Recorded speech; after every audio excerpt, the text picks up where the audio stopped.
वरणगाव येथे वाहनातून माती रस्त्यावर पडल्याने चिखलामुळे अनेक नागरिक जखमी। वरणगाव येथे अवैध वाहतूक करणाऱ्या वाहनातून माती पडल्याने व त्यावर पाऊस पडल्याने गाड्या स्लिप झाल्याने अनेक जण जखमी झाल्याची घटना रात्री 8 वाजेच्या घडली आहे। वरणगाव येथील जुन्या महामार्गावर वैष्णवी वॉशिंग सेंटरच्या समोर तसेच बोदवडवरील होली पॅलेसजवळ डंपर किंवा ट्रॅक्टरमधून मोठ्या प्रमाणात माती होऊन पावसामुळे चिखल निर्माण झाला होता। या ठिकाणी वाहन चालवणे कठीण जात होते। अनेक दुचाकीधारक गाडी घसरून या ठिकाणी जखमी झाले आहेत। साधारणतः 15 ते 20 जण जखमी झाल्याचे समजते। या घटनेत काहींच्या हातापायांचे फ्रॅक्चर झाले असून तर बोहर्डी येथील एक महिला गंभीर जखमी झाली असल्याची माहिती मिळत आहे।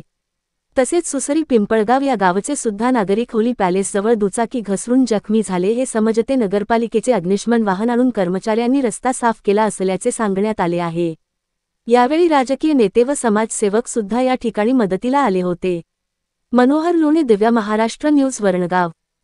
ही जी घटना संध्याकाळचा पाऊस पडल्यानंतर या ठिकाणी ही परिस्थिती निर्माण झाली आणि परिस्थिती निर्माण झाल्याबरोबर काही वरणगावातील लोकांना मला फोन केले। मी या घटनेवर आलो आणि या घटनेची गंभीरता लक्षात घेता या ठिकाणी 7 ते 8 लोक घसरून पडले, त्यांना हॉस्पिटलाइज केलं।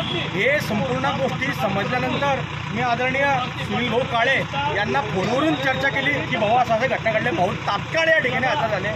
शिवननी माझा फोन उचलला आणि मी भाऊंना सांगितलं भाऊ ठीक आहे पण तुम्ही फोन करा। लगेच शिवने फोन उचलला आणि या ठिकाणी अग्निशमन दलाची गाडी आली आणि या ठिकाणी त्या गाडी झापायचं काम सुरू आहे। मी या ठिकाणी विशेष करून सुनील भाऊचे आभार व्यक्त का करणार आहे माहिती का, कारण की सुनील भाऊ सारखा व्यक्ती या ठिकाणी तात्काळ येतो, एका फोनवर हजर राहतो आणि कुठल्याही गोष्टीची कल्पना नसताना किंवा भाऊ असं घटना घडली आहे, एवढे लोकांचे ॲक्सिडेंट झाले त्या ठिकाणी पडले।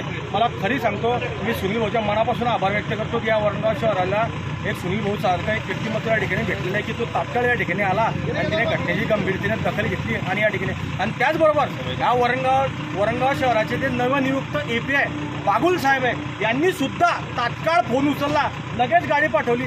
म्हणे भाऊ मी मदत कार्यामध्ये नाना भाऊ डेपो, मुस्लिम भाऊ अन्सारी, विजय भाऊ वाघ, भाऊ नवले, राहुल वंजारी, मोगली भाऊ ही स्वतः, त्याचबरोबर गजानन भाऊ वंजारी, त्याचबरोबर गिरीश भाऊ पाटील, अशा असंख्य त्याने गौरवजी श्रीखंडे हे सुद्धा या ठिकाणी या मदत कार्यामध्ये त्यांनी सहकार्य केलं।